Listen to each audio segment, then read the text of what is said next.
Aujourd'hui, on a la chance de partir en randonnée au pays du Mont Blanc. Nous sommes à Saint-Gervais et je vous emmène avec moi. Vous allez voir, on va se faire du bien au physique et au moral.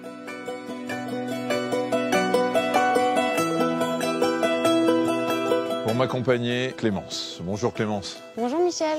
Je suis accompagnatrice en montagne, donc on va aller se promener ensemble et puis dans un premier temps, on va s'équiper. C'est quoi l'équipement d'un randonneur? Ce qui est très important, c'est les chaussures. Des bonnes chaussures de randonnée, bien crantées. Ensuite, on met des habits techniques sous forme de couches qu'on peut disposer selon la météo. Moi, je prends toujours des bâtons télescopiques ici sur le sac. Oui, après on s'en sert ou pas, mais ils sont là. À l'intérieur du sac, j'ai toujours de l'eau. Très important de s'hydrater, une petite barre énergétique. Et puis on n'oublie pas la crème solaire parce que même s'il n'y a pas de soleil, les ultraviolets, ça passe quand même. Toujours protection solaire, lunettes et chapeau.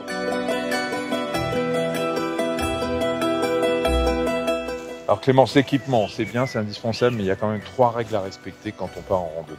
Oui, tout à fait. La première, c'est déjà choisir un itinéraire adapté à ses capacités physiques et techniques, et puis prendre la météo. Le deuxième, c'est savoir se diriger une fois sur place, lire le paysage pour se repérer sur la carte, suivre le balisage signalétique des sentiers, et si on a un doute, il ne faut pas hésiter à faire demi-tour. Il paraît que la troisième, c'est s'écouter un petit peu. Il faut s'écouter, faire des pauses, prendre son temps, et puis reprendre la météo et faire demi-tour si besoin. Pas dépasser ses capacités physiques.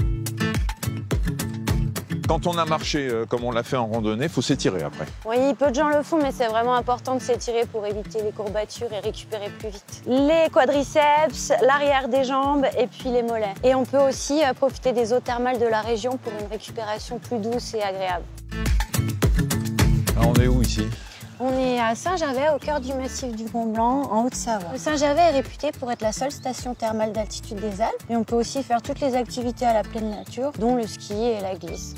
Et puis avec une vue magnifique sur le Mont Blanc. Ça vit toute l'année en fait ici, c'est pas que le ski. Toute l'année, c'est une station village qui est animée vraiment au rythme des 4 saisons. La marche, c'est vraiment le meilleur remède contre la sédentarité, puis quand en plus c'est dans un cadre comme celui-ci, c'est encore mieux. D'abord, ça fait du bien sur le plan physique, parce que bien évidemment, marcher, ça permet de faire travailler le cœur, les vaisseaux, donc sur le plan cardiovasculaire, c'est génial. On travaille et on marche avec ses muscles, on les fait travailler également.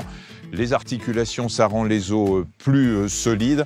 Et puis, bien évidemment, c'est une dépense énergétique. Mais ça fait du bien aussi à la tête, ça fait du bien au moral, parce qu'on déconnecte, ça permet de lutter contre le stress et ça améliore la qualité du sommeil. Et est-ce que vous savez que les marcheurs vivent plus longtemps et surtout en meilleure santé?